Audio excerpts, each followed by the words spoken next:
주님께서 가르쳐 주신 기도로 새벽 기도회를 시작하겠습니다. 하늘에 계신 우리 아버지, 아버지의 이름을 거룩하게 하시며 아버지의 나라가 오게 하시며 아버지의 뜻이 하늘에서와 같이 땅에서도 이루어지게 하소서. 오늘 우리에게 일용할 양식을 주시고 우리가 우리에게 잘못한 사람을 용서하여 준 것 같이 우리 죄를 용서하여 주시고 우리를 시험에 빠지지 않게 하시고 악에서 구하소서. 나라와 권능과 영광이 영원히 아버지의 것입니다. 아멘. 찬송가 324장 예수 나를 오라 하네. 찬송가 324장 부르겠습니다. 예수 나를 오라 하네. 예수 나를 오라 하네. 어디든지 주를 따라 주와 같이 가려네.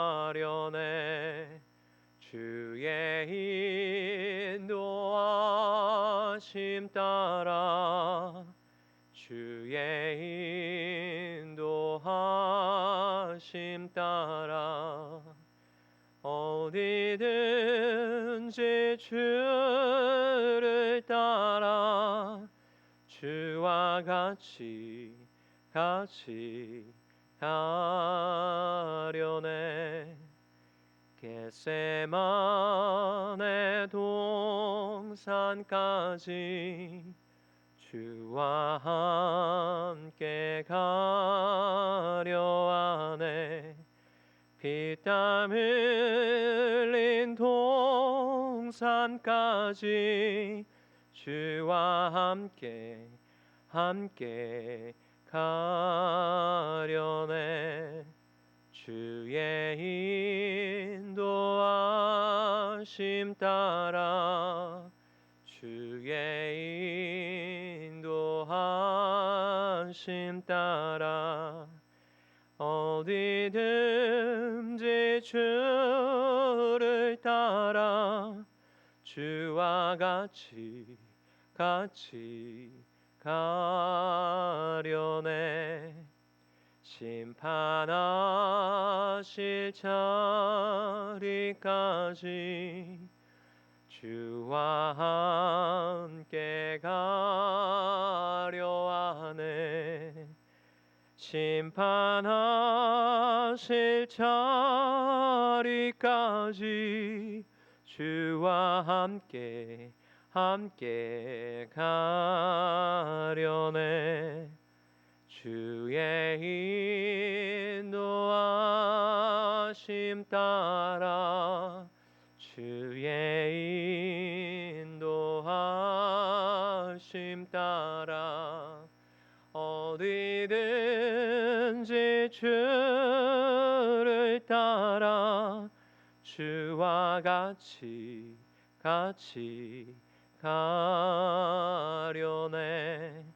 주가 크신 은혜 내려 나를 항상 돌보시고 크신 영광 보여주며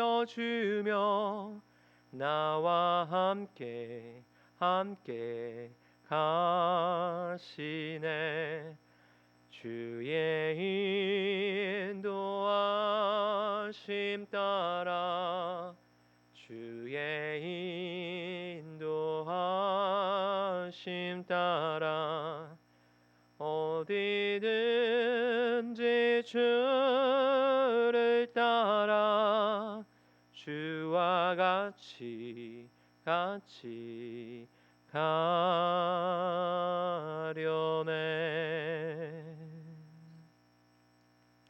아멘. 오늘 우리에게 주시는 하나님 말씀은 신약성경 168페이지 요한복음 12장 20절로 36절까지의 말씀입니다. 신약 168페이지 요한복음 12장 20절로 36절까지의 말씀 함께 봉독하겠습니다.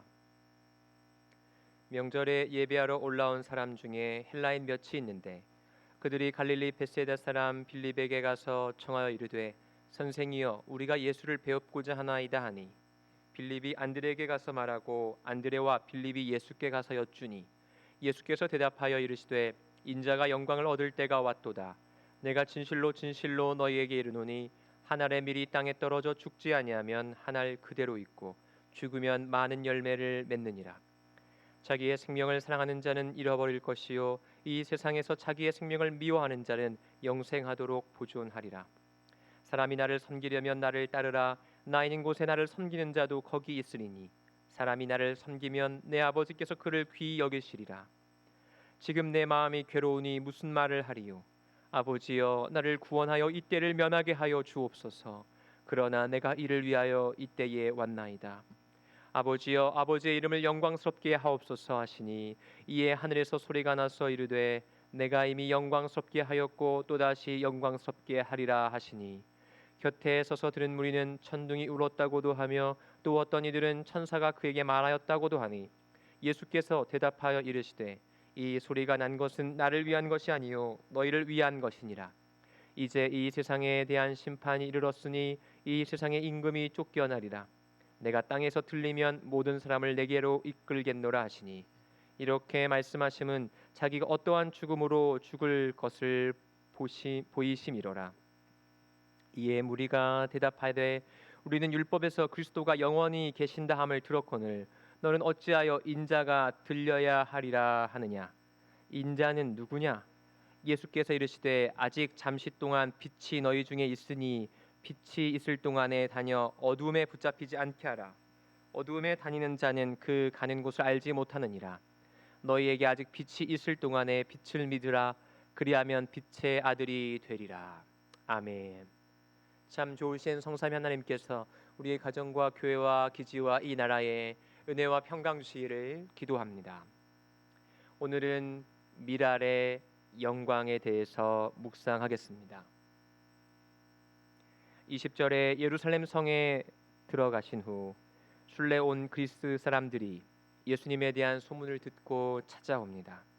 헬라인들은 그리스인들을 말하지요. 21절부터 22절에 그들은 제자들 중 빌립을 찾아가 예수님을 뵙게 해달라고 부탁합니다. 그때 예수님께서는 23절에 인자가 영광을 받을 때가 왔다고 말씀하십니다. 앞서 예수님은 내 때가 오지 않았다고 자주 말씀하셨지요. 2장 4절, 7장 30절, 8장 20절입니다. 하지만 이제는 나의 때가 왔다고 말씀하십니다. 십자가에서 죽어야 할 때가 왔다는 뜻입니다. 그것이 그분의 사명이었습니다. 그분은 이어서 밀알 하나가 땅에 떨어져 죽지 않으면 한 알 그대로 있고 죽으면 많은 열매를 맺는다고 24절 말씀하십니다. 당신의 죽음이 많은 사람에게 생명을 주는 희생이 될 것임을 암시하신 것입니다. 그분은 또한 자기의 목숨을 상한 사람은 잃을 것이요 이 세상에서 자기의 목숨을 미워하는 사람은 영생하도록 보전하리라 말씀하십니다. 미워하다라는 말은 덜 좋아한다라는 뜻입니다. 히브리어 표현에서 미워한다는 말은 바로 덜 좋아한다는 말입니다. 이 세상에서 자기의 목숨을 미워하는 것은 자기 목숨보다 하나님 나라를 더 중요하게 여기는 태도를 말합니다. 그것은 예수님께서 사신 방법입니다. 따라서 예수를 믿고 따른다는 말은 그분처럼 자신을 낮추어 섬기는 것을 말합니다. 그렇게 사는 사람은 이미 영생에 이른 것이고 26절 아버지 하나님께서 그를 높여 주실 것입니다. 이때 예수님은 당신이 당할 고난을 내다보십니다. 인간적으로 그것은 고통스러운 일입니다. 할 수 있으면 그 고난을 피하고 싶지만 27절에 그분은 그 고난을 위해 보냄을 받으셨습니다. 28절 예수님은 아버지 하나님께 이렇게 기도하십니다. 아버지의 이름을 영광스럽게 드러내십시오. 십자가는 하나님의 영광을 드러내는 사건입니다. 그 사건을 통해 하나님의 사랑이 어떠한지가 모두에게 드러날 것이기 때문입니다. 그렇게 기도하시자 하나님께서 28절에 말씀하십니다. 내가 이미 영광되게 하였고 앞으로도 영광스럽게 하겠다. 29절에 주변에 있던 사람들은 천둥이 울렸다고 생각했습니다. 하나님께서는 아들의 철저한 순종에 대한 전적인 승인으로 대답을 하셨습니다. 예수님께서는 30절에 무리에게 말씀하십니다. 이 소리가 난 것은 나를 위해서가 아니고 바로 너희를 위해서이다. 그분은 또한 이렇게 31절에 말씀하십니다. 지금은 이 세상이 심판을 받을 때이다. 이제는 이 세상의 통치자가 쫓겨날 것이다. 이 세상 임금, 이 세상 통치자는 바로 사탄, 그리고 사탄의 도구로 행하는 권세자들을 의미합니다. 예수께서는 십자가에서 죽임당하심으로 사탄의 왕권을 깨트리실 것입니다. 그리고 그의 종로를 타던 사람들을 심판에 처하게 하실 것입니다. 사탄의 명령을 따라 살던, 사탄의 뜻을 추구하던 이들 모두가 심판을 받을 것이란 뜻입니다. 32절에 내가 땅에서 들려서 올라갈 때라는 말은 십자가에 달릴 때를 의미하기도 하고, 또 죽음 이후에 부활 승천하셔서 하나님 우편에 앉으실 때, 그 올라가실 때를 의미하기도 합니다.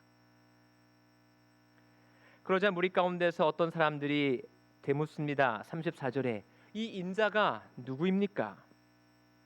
23절에 인자가 영광을 받을 때가 왔다는 말씀을 기억하고 질문을 한 것입니다. 예언자 다니엘은 다니엘 7장 13절에 마지막 날에 대한 환상을 설명하면서 인자 같은 이가 성부 하나님께로부터 영원한 나라의 통치권을 받는 장면을 봅니다. 이 예언에 근거하여 예수님은 당신을 인자라고 자주 말씀하셨습니다.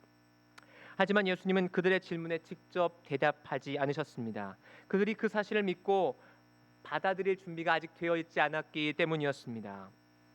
그 대신 당신 자신을 35절에 빛이라고 비유하시면서 빛이 있는 동안에 빛 가운데 거하라고 말씀하십니다.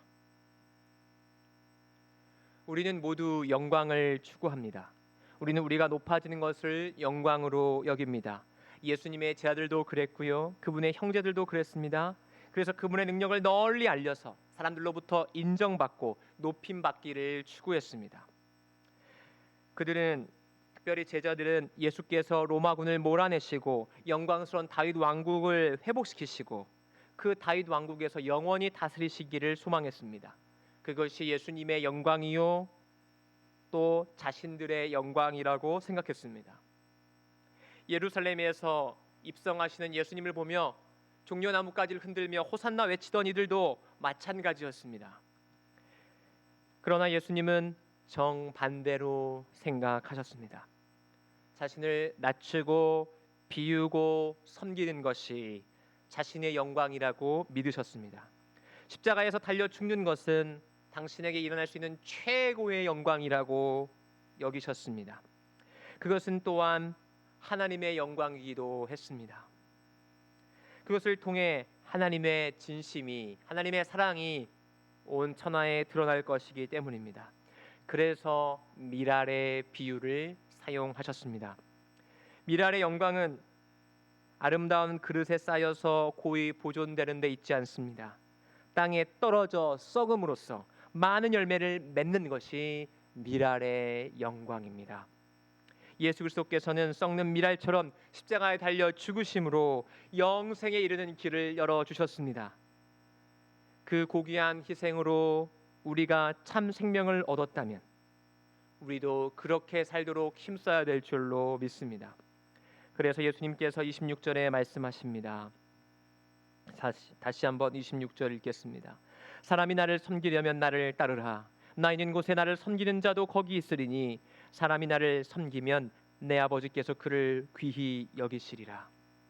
이 말씀은 그분을 믿고 따르는 우리가 명심해야 될 말씀입니다. 그분이 미랄처럼 낮아지시고 숨겨지시고 썩어서 우리가 영생을 얻었다면 우리 또한 그분처럼 낮아지고 숨겨지고 썩는 삶을 살아야 될 줄로 믿습니다. 그래야 된다고 주님이 지금 말씀하시는 겁니다. 주님처럼 낮아지고 숨겨지고 썩어지는 삶이 사실은 우리가 추구해야 될 영광입니다. 우리 모두 이 영광의 길을 주님을 따라 걷는 복된 주님의 제자 되기를, 영광스러운 주님의 제자 되기를 주님의 이름으로 간절히 소망합니다. 아멘. 오 주님, 저희는 무엇을 영광으로 여기며 살고 있습니까? 주님께서는 십자가를 바라보고 계신데 세상의 헛된 영광과 세상 가치의 영광을 추구했던 제자들, 그 제자들과 조금도 다를 바가 없습니다. 주님, 저희들을 불쌍히 여겨 주시옵소서. 주님이 저희를 위해 낮아지시고 숨겨지시고 썩어지셔 영생을 주셨듯이 저희도 주님을 위하여 낮아지고 숨겨지고 썩어서 다른 누군가를 살리는 인생 되게 하소서. 하나님의 영광을 드러내셨던 예수님처럼 우리 예수님의 영광, 아버지 하나님의 영광을 드러내는 미랄로 살게 하옵소서. 우리 주 예수 그리스도의 이름으로 기도합니다. 아멘. 우리 주 예수 그리스도의 은혜와 아바 하나님의 뜨거우신 사랑과 성령 하나님의 감화 감동하심의 역사가 이제로부터 영원토록 함께 있을지어다. 아멘. 오 주님, 오늘 말씀을 통해 저에게 무엇을 말씀하십니까? 제가 구체적으로 제 삶에 어떻게 적용하기를 원하십니까? 우리 주님께 여쭙고 결단하는 기도, 또 말씀을 붙잡고 가정과 교회와 기지와 나라를 위해 기도하는 그런 시간 갖겠습니다.